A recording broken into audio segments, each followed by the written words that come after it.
Hi, Abi Manuag, licensed psychologist, licensed psychometrician. Kabalo ba ka nga ang depression dili ra ka na siya pagbati?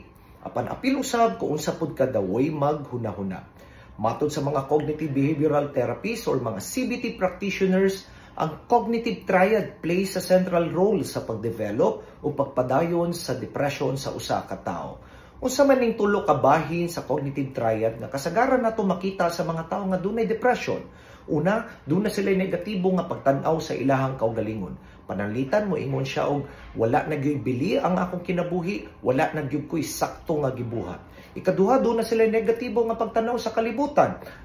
Kanabito mo ingon nga wala na gyud mga nagpakabana pakanako, unfair kayo ang kinabuhi. Ug ang ikatulo, doon na sila negatibo nga pagtanaw sa kaugmaon, wala na gyud mga maayo nga moabot pa kanako. Kung panalitan na akani nga klase nga pagunahuna, maayo nga makonsulta ka sa psychologist aron matabangan ka sa pag-reconstruct sa imo mga distorted beliefs or mga sayop nga pagunahuna o pagtuo ngadto sa mas realistic o mas empowering nga perspective. Ayaw kalimutini kay lagi importante ang imong mental health. Bye.